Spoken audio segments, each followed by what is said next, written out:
ladies and gentlemen, I should have on the line with me here Sean Fitzgerald from Pass the Mic. Sean, how are you, my man? Doing good, and I'm flattered by the compliments about being the baseball analyst at BSR. Thank you. I appreciate it. As I said, I believe more in baseball than anybody else. So, Sean, let's get right into it, man. If you were the commissioner, if you were Ron Manfred, what would you do about this Astros situation? Here's what I would have done. I would have actually done. The players would have gotten less on suspensions if they had, depending on the information they're willing to give. I was not happy with them granting complete immunity. It should have been based off of what information you give us. It will determine if any suspension is warranted, or if the information you give us is not enough, then we will suspend you for X amount of games, depending on what is provided. I still think that at this point, like I posted something yesterday onto Twitter, just kind of my thoughts, especially with like Manfred defending, Astros hitters at this point. It's just, I think the players should be suspended. I pull Goodell right now and basically suspend the three big ones, or three or four big ones: Correa, Altuve, Springer, maybe Gurriel. Just get some of those guys and knock them out for a few games, see how Houston would do. I think I would have done more. It's just hard to say. Like, there's just so much anger in the sport. There's so much unified anger. Mike Trout finally saying something is huge, in that he is one of the most respected voices in the game. He is the best player in the sport. And the fact that there's like nothing being done in terms of player punishment, there needs to be more. And I would say, like, just as I said, I think Manfred is a decent commissioner, flaws and all, but he has totally bossed the situation. He's granted complete immunity, and he should have just done it on a case-by-case, like whatever you provide us, that determines your suspension length, or if you get one at all. And, the Astros aren't going to be suspended. That's a win for them. And Manfred's edict for you to not throw at Astros hitters due to a few vocal voices, I'm like, now, if you're throwing at the head and the neck, that's a no-no. But a plunk on the bum or the thigh, that's enough to get justice across. Now you're going to have a hard time, and it's going to be assumed retaliation if you throw inside. And I'm not one to really intentionally, throwing at batters. I don't really advocate that in normal circumstances, but especially if you're throwing at a vital area, no way. That's automatic ejection. But this is an exception, and maybe this is just part of the ball player in me talking. I was not one, even when I was, playing ball, to kind of think along these lines. But it's such a rough situation. It's something that I hate the Astros for right now, not just because I feel like 2018 we may have gotten cheated out of, a series, because two of those three games that the Indians played against the Astros were in Houston. But all of baseball has basically been cheated. I still think they should take, a la Reggie Bush, take away the trophy, take away the rings, and not award it to anybody. Just have it be like a blank slate. There's no winner that year. And honestly, here's what I would do if I were the players and if I'm the fans. Don't vote for a single Astros player and let only one Astro represent him, and let that one Astros player, whoever it is, at the All-Star game in Dodger Stadium, let them hear it. I mean, that is just, there's much stronger feelings that I've discussed. Jim Crane, I feel bad for the position Dusty Baker's been put in, because, he got hired and he deserved a job, but he was put into an untenable situation. It's just bizarre world right now, and the fact that we're hearing so much animosity and unity among the players. I just worry what happens if any Boston players, are implicated in their scandal. And hopefully that if there is, it's minimal, and that'll be the end of it, and that the rest of baseball can focus on themselves. So, question for you, Sean. If you're stripping Houston's World Championship, shouldn't you also strip Boston's World Championship from 2018? That's the thing, is that with Boston, I still want to see the facts of the case come out before I say yes or no to that. I'm someone who wants to see at least due process come through. So I'm going to say, let's wait. Let's see what comes out. And depending on that information, I would make a determination after that. I would need to at least look it over and be like, this is something that is on par.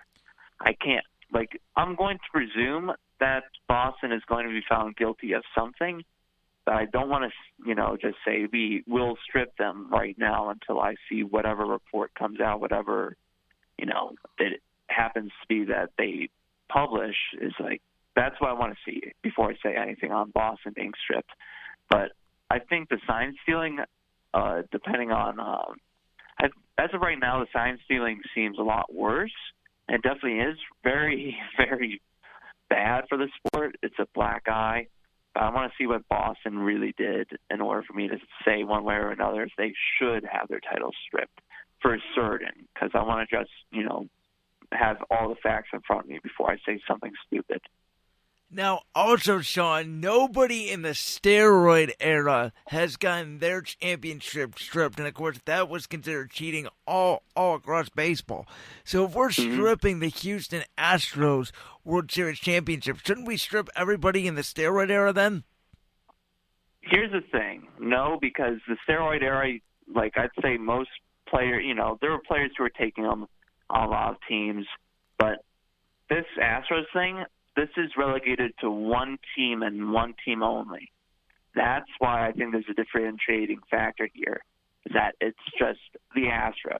The Astros did it. It's not like any other team did it or that we know of right now. Well, Boston could be a part of that. Boston's also a part of the scandal. I know. But I'm saying, just separately, but, where we're at right now, if we're talking about stripping it, you can't prove that every player on a team was taking steroids. The fact that it was the entire Houston organization, the players, the coaches knew, the GM knew. That's a different situation than, say, a couple players on each team, whether they're all-stars or, role players. I think that's why, I'd be more willing to strip Houston of their title and maybe Boston, depending on what comes out, than what I would be willing to do for anyone implicated in the steroid era, because there's just too many and there's too many variable factors. Is one person's contribution what is really a deciding factor? Because you play 162 ball games, and some ball games, a player may have sat out and they still might have won a game, and it just really depends. That's a sticky situation where we could debate for a whole hour on this. But I think because it's focusing on one team, we're just talking about Houston here, not even talking about Boston at the moment. Because it's just Houston, I think it's easier to say that we want to strip them of the title than it would be to strip several teams of their titles from the steroid era.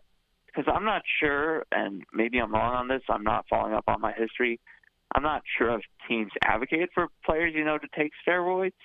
But I could certainly say that, with the way this Houston scandal has gone down, I'd be more willing to strip them of their title.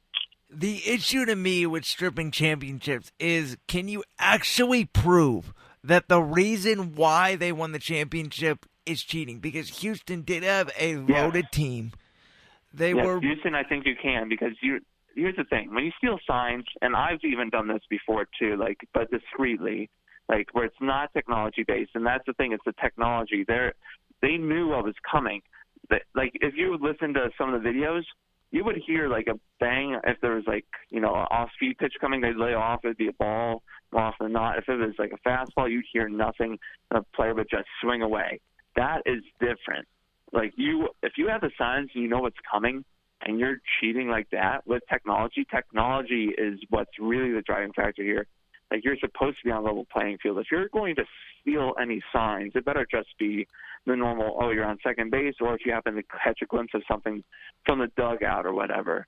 And you just kind of relay that before they mix signs up, because you're going to mix signs up usually, especially at the pro level, minor league level, multiple times a game. So it's just more so, as I said, with this, the technology involved and them knowing what was coming, they cheated big time. It was an unquestionable offense. And the fact that, as I said, they knew what was coming, so you had an advantage over every other team. And those pitchers, they had no idea how to counter. They didn't know what to do. That's where I leave it at that.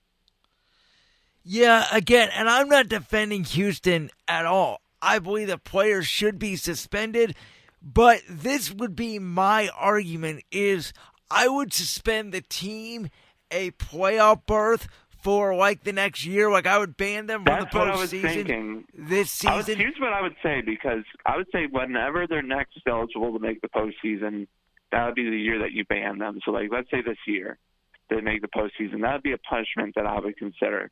If they were to qualify for this year's postseason, you'd be like, nope, sorry, you're not going to make it this year. You'll have to qualify for another year, and it's basically kind of like how, NCAA bowl ban.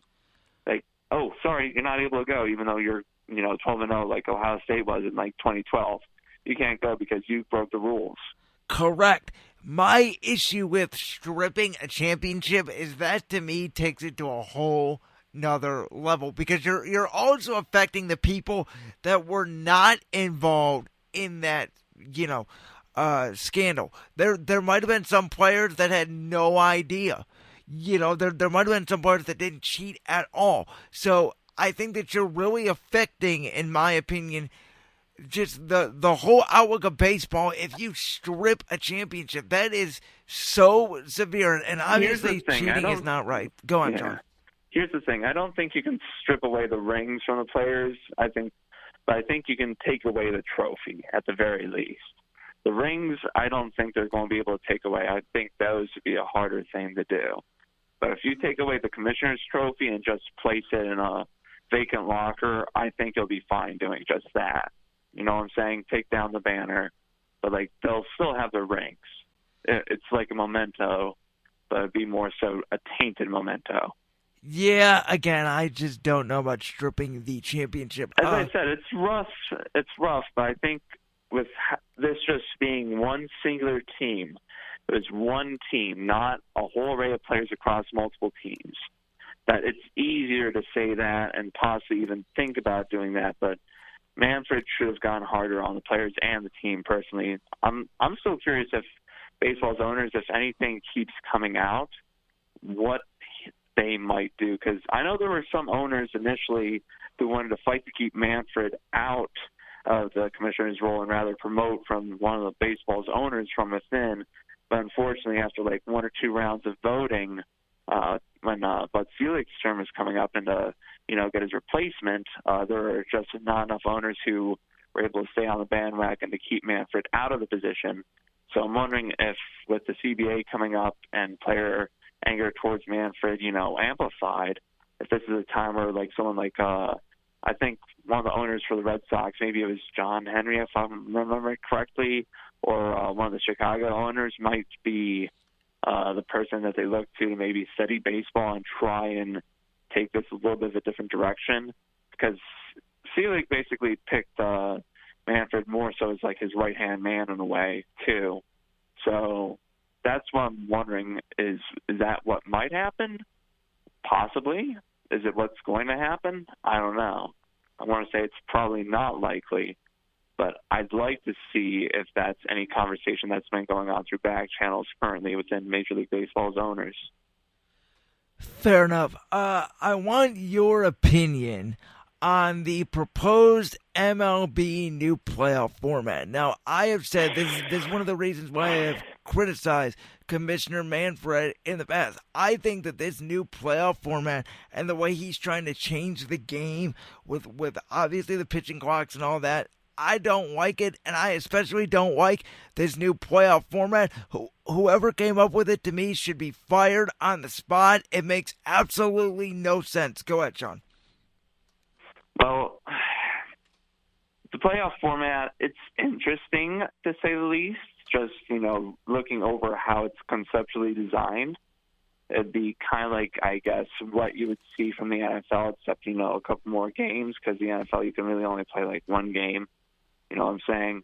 Like how the NFL's want to expand from 12 to 14 teams. However, at the same time, I think you could solve some of these issues instead of going to this kind of style, kind of go to the NFL style where you could have No, never mind. Not. Because the NFL has 4 divisions, it wouldn't work. But I think MLB, if you could find a way to make that wild card game Instead of just one, just make it a 3-game series, best of 2 out of 3 wins a series. I wouldn't mind having that at all and have the best, the 4 seed over the 5 seed, that 4 seed host all 3 games. I think that would be a more, a better solution versus having one game to win or die by. And pitching clocks, that's a whole nother discussion for another time. If that ever gets implemented, I am going to, what's the word I'm looking for here? Not riot, but I'm going to be very upset. You're going to rip. Getting back to the you're point, going to rip baseball. Getting back to the point, though, I'm not really in favor of this proposed format. It's interesting, but the fact that a team could pick another team to play against, that's what's got me a little bit. No, it's not interesting to me at all, Sean. Let me interrupt you. And there's another point here to it too. There's one more quick point. All right, go on, and then I'll respond. With the 7-team format they're proposing, I think the NL was really weak this year, if I remember right, with their wild cards, and that there's still a chance you could get a 6th or 7th wild card team that's under 500, and I don't think that would look good on the league if you have an under 500 ball club getting into the playoffs in baseball, because that's rarely happened. I think the Rangers were the last ones who did it when they were a division winner several years ago, and I just don't think that'd be a good look if you have one of your wild card teams being an under 500 club. Yeah, Sean, I'm going to make the argument to you that the reason why baseball is so spectacular in August and September is mostly because of those races for the 2 wild card spots. If you add in 6 or 7 teams from each conference, you're going to make that race less meaningful. Let's take the American League this year, for example. If the new playoff format existed this season, there would be no free team race for the American League wildcard spot. The Indians would have made the postseason, and there would have been no September race. It would have been the Rays, the Indians, and the A's. They would have all made the playoffs. Every other team was so far behind. There would have been no race. That would have been it. There would have been no compelling baseball on the American League side in September, and that's what would ruin the sport, because that's why people tune into baseball in August and in September, and the dog days of summer, as we call it, because of those wild card races. And you're right. I don't get the point of teams choosing opponents, and I don't see anything compelling about it. I don't see anything wrong with the MLB postseason format, besides the fact that I do think the wild card game should be changed, as you said, to a best 2 out of 3. The team with the higher seed would host all 3 games, and that's the only thing I would change about the MLB postseason. Yeah, agreed. All right, so I do want to move on. I don't know if you heard my opening monologue today about the Cavs, but as you know, and I know you are a big proponent against this, but I believe in tanking and trying to get draft picks and trying to boost yourself up for a great potential free agent class in 2021 and 2022. And I think the only way for the Cavs to get back to that championship level is by next year getting rid of Kevin Love, getting rid of Larry Nance, getting rid of those high-priced contracts, basically starting over. You have Colin Sexton, Darius Garland, and everybody from the G League, and I don't even care if you go 0-182. You're clearing the decks. You're setting yourself up. And by the way, you don't even need to find the eventual, John Beilein replacement. I know J.B. Bickerstaff is now the actual head coach. I know he's not going to be the interim head coach, but you don't even need to find that championship level head coach yet. You just need a coach that can help develop talent. And as long as J.B. Bickerstaff can do that, I'm fine with him being here for the time being. All right, here's what I have to say to that. Love is going to be gone at some point within the next year. I have no way of just being able to envision him in the uniform beyond this year. Now, would I like him to? Just from nostalgia standpoint, yeah, admittedly. But I think the way the Cavs have been run, and since the LeBron factor is such a huge thing, And the way the Cavs are run, though, currently, like the last 2 years, you've still been able to get high picks. And don't forget, you had, the second best odds, third best odds for a high pick. And if you had not won a tiebreaker with Phoenix, you would pick like 6th or 7th versus picking 5th and getting Garland with this new lottery format. It's just going to depend on who can you build around, because I think Garland, I've seen improvement from him from some of the games I've been able to cover. For those of you who are listening in, I've actually been credentialed for some Cavs games. I've covered some of them. I've gone to Coach Beeline's pressers, or former Coach Beeline's pressers now, pre and post game, but really just Garland's developed quite a bit.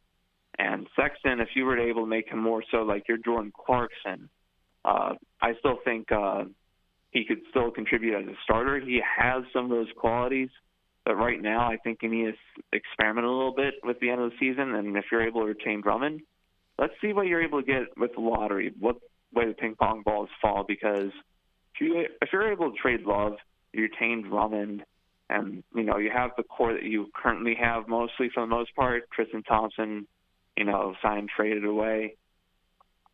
I don't know if you're still going to get anyone in free agency. It just depends on, can you make it even close to the 8th seed, and how much money you're willing to offer to another team.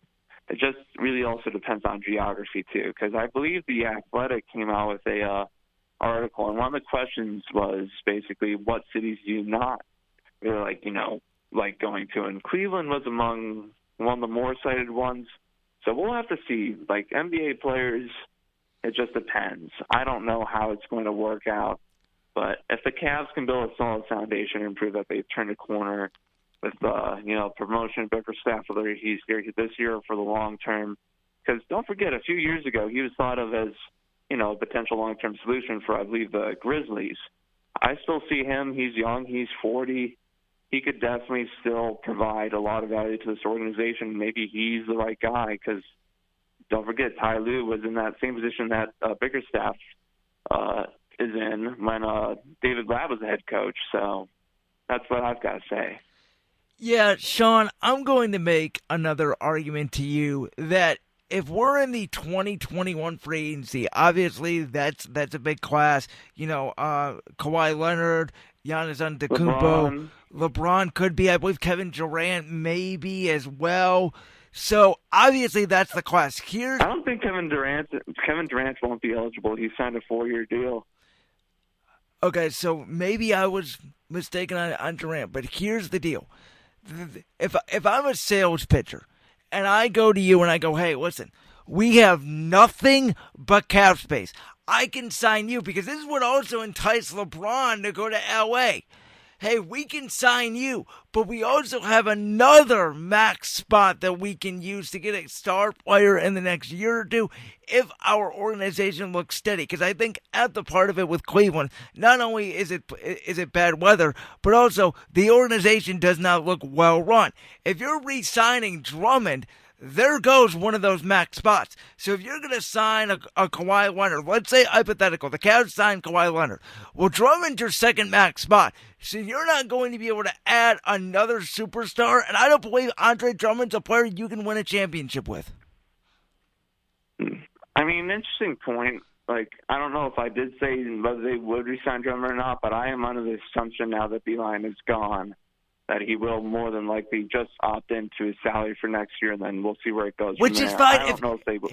If he opts it's in, only 1 year commitment, and if he opts in and leaves, that's fine. I'm just saying, if he opts out and then you re-sign him to a long-term deal, boy, is that going to be a mistake, in my opinion.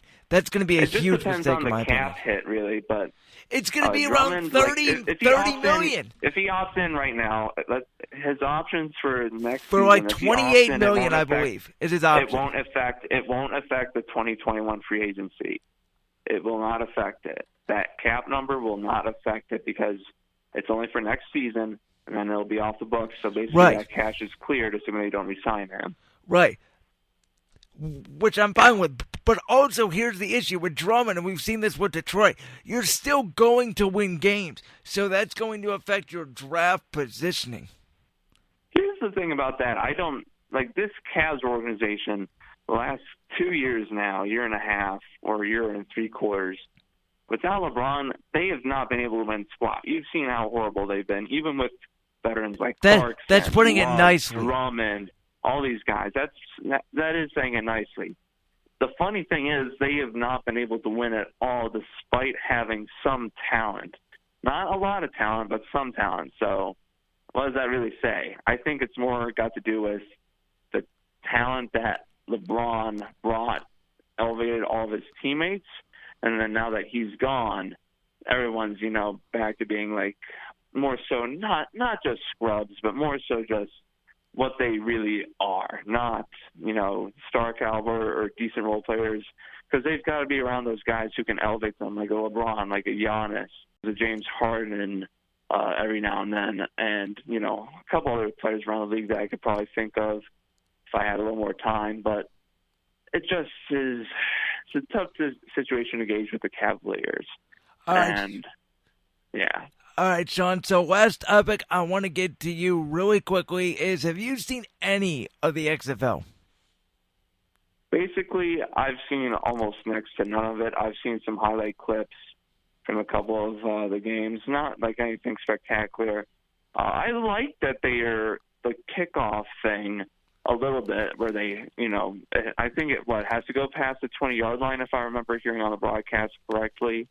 I could be off on that, and they are not all running down the field, and there's still a chance, you get more than, past more the 25. You have a chance to get to 30, 35 and actually set up decent field position. That's interesting.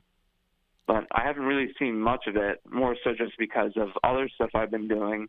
I'd like to sit down and watch like a whole game just to kind of get the experience of what's really going on in the league, but I don't know, if I'm really going to do that, because there's not, other than I'd say maybe Cardell Jones, who I'm an Ohio State fan from, birth. I still love Kent State, but Cardell Jones being a quarterback might be the only reason I have any real investment in that league. So why are you not invested? Is it just you don't know anybody? Is it just the lack of star power? I would say I feel like there are players that I know, and when their names are brought up, it's oh, that's where they went. So it's more so just maybe it's a little bit of a lack of star power, but I think mostly it's just due to the fact that there's maybe it's just a sting from the AAF, just kind of being fresh in our minds and being will this thing fail again? And I think you just need to have better quarterback play. Matt McGloin is not a quarterback you want to be starting in the XFL. I mean, P.J. Walker, Cardell Jones, they're good quarterbacks to be able to start in the XFL, but you need to make sure that all 8 of your current franchises has a better quarterback. I'm not saying, P.J. Walker, Cardell Jones, they're fine. But if you have someone like Matt McGloin starting, you've got a problem. Okay, that is interesting, Sean. Hey, I got to let you go, my man. I appreciate you going in and going at any time, man. All right, thank you so much, Brandon. Hold on for a moment. Noon to 2, Fridays, Pass the Mic, Sports Talk. Me and Enzo Orlando will be diving into some of these issues and more. Also, a challenge to my listeners. If we get to the number 1 overall cumulative at the end of the semester ranking, I will be shaving off my beard, so that's a little challenge to my listeners and also to yours if they want to tune in. Man, Sean, I don't know about you with a beard, man. I think I like you with it. I don't know about you without it. It would grow back out. I would grow it back out, but it would be live streamed that I'd be actually shaving off the beard. It would be my razor of choice, too. I know, man, but it's Fitz is, you're... I can't think of the word I'm looking for. Your image, your personality is with a beard. Yeah, I talked to a resident of mine, and they're like, I showed them a picture of me with and without beard. They said I look like I'm 25 right now. I'm only 21. I'm going to turn 22 in May. Thank you. And I looked 18 without it, so it's maybe that's why people are telling me don't shave it off ever again. Well, that's a challenge to all you Pass the Mic viewers out there. Make sure to get Fitz and enter the cumulative number 1 spot so Fitz can shave his beard. Hey, Fitz, thanks for calling in. I appreciate it. Calling anytime, my man. Yeah, love to see ya.